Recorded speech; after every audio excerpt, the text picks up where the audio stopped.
Alright, now we're going to make a template to cut these out with your router. We're not going to worry about doing the rounded part. But if you are lucky enough to keep your paperwork that comes with your lock, then your time ahead. And the first thing we need to do is to mark where the edge of the door is, which it will say right there, edge of the door. Okay, so that's important. All right, so we gotta, let's go ahead and do a heavy mark on that.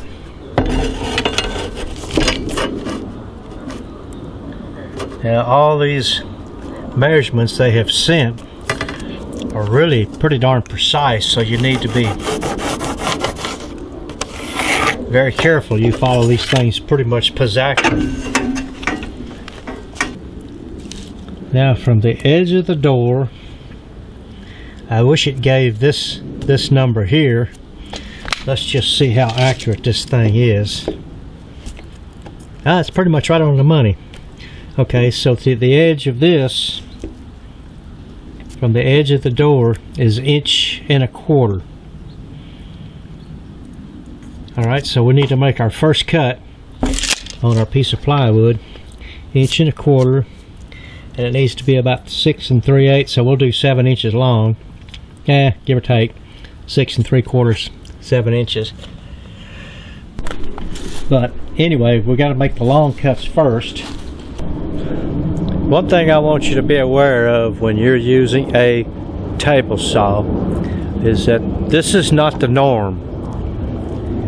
You need to be a very experienced person on a table saw, because these kickbacks are really bad. And what I'm fixing to show you shouldn't be just taken with a grain of salt. You really need to think this thing through, because this could hurt you. First cut, 1.25 inches.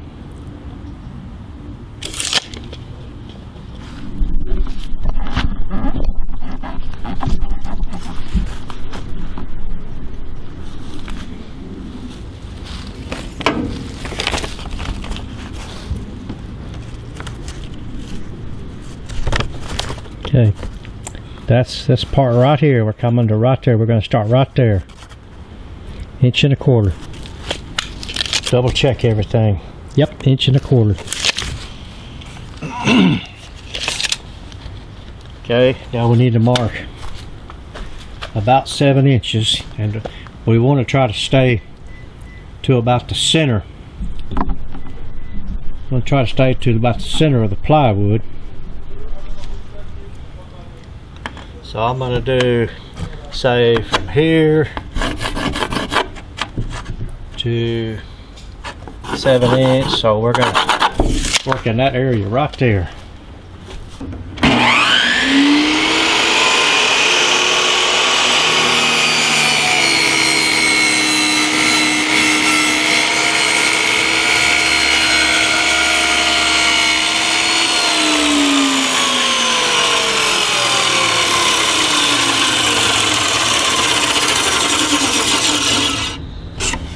Okay.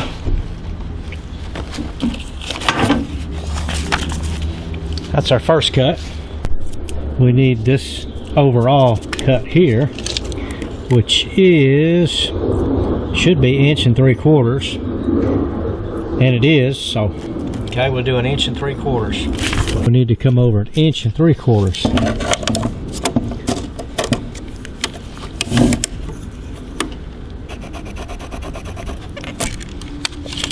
Okay, so now we need to set our saw up.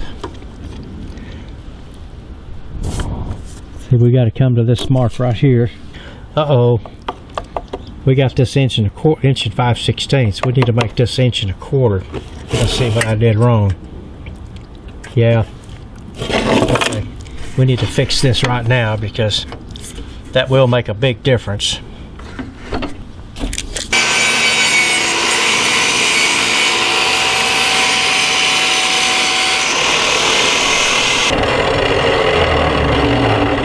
Okay. Yeah, now we're 1.25 inches. Okay, now we need to come over. Yeah, we're at 1 3/4 inches. And so now we're overall, we need 3 1/16. So here's something you got to remember now. When we were getting this part, we were using this side of the blade. This side of the blade. Now we're going to get this part. Now we need to use this side of the blade. So the outside of 3 inches needs to come to this outside. Okay, so now we need the 3 inches? 3 inches, leave the line.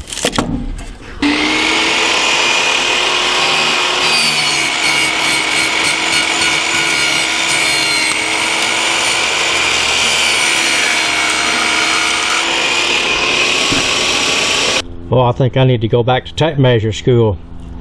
That's 2 7/8, almost 2 15.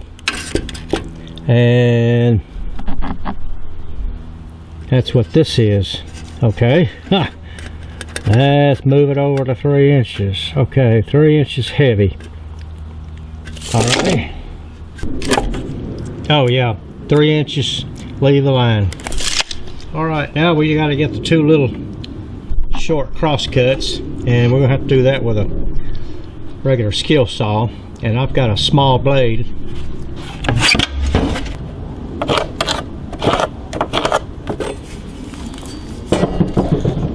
And there's where I'm going to cut it.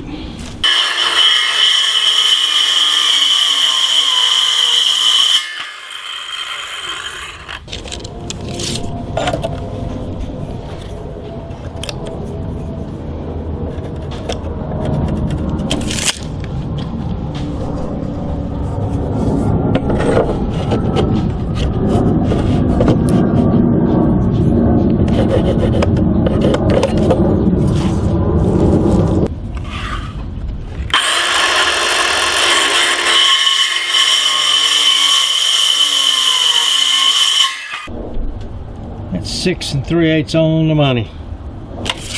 Let's put it on top of our paperwork and see how close we are. Okay, there's the bottom. Yeah, we might be a 1/16 of an inch off. It's not much. Yeah, this shows to be, other than being over just a little bit, by just measuring. That's what I did earlier because I didn't have the paperwork. This shows to be pretty much right on the money. Anyway, you kind of get the idea. And see, this is the one for the plate. This is for the cut in. This is for the plate. Let's see what mine registers. Well, it says 1 1/4. Huh. Well, anyway, it all worked out. Let's see, you can get the measurements for the plate off the plate itself, and then you can do pretty much the same design, same cutout as you did for that, but you just make it a little larger for this here. Well, guess what? Got the new Emtec, whatever you call this thing, the whatchamacallit, and even this one's been cut off. I didn't see the writing on the wall, 1 3/8. Doggone it. Oh well. Once you get this on there, make darn sure there's no binding or anything, because once you cut in for this, that's it. It's Bondo time. Oh, wrong one. This one. Okay. Oh boy.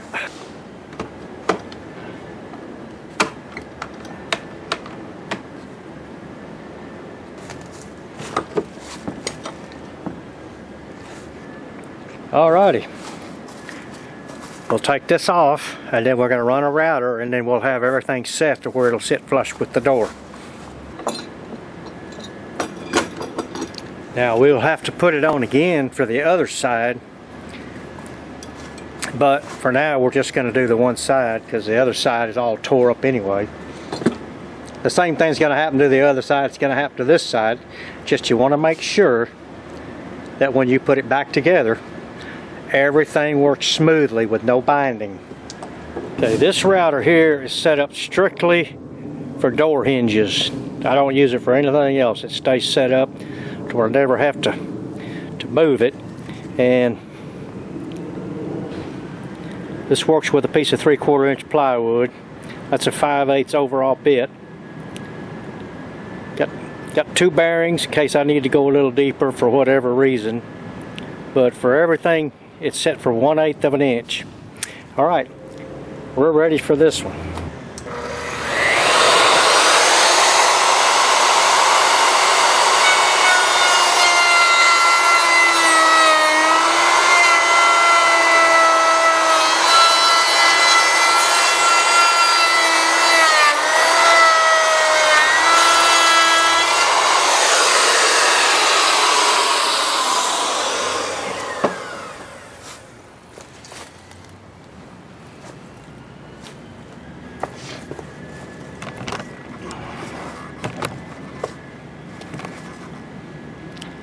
Okay, I'm going to have to chisel in the corners now.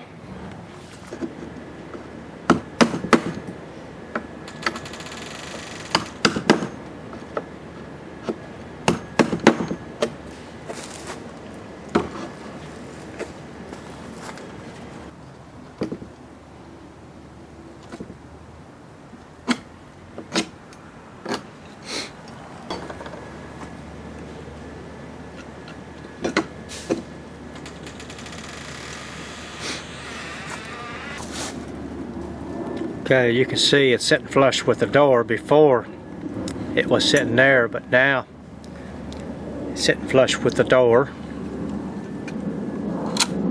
Still works good, and that's all that matters. So we're at the end of this. I appreciate you watching. Till the next time I get something that we're going to put on.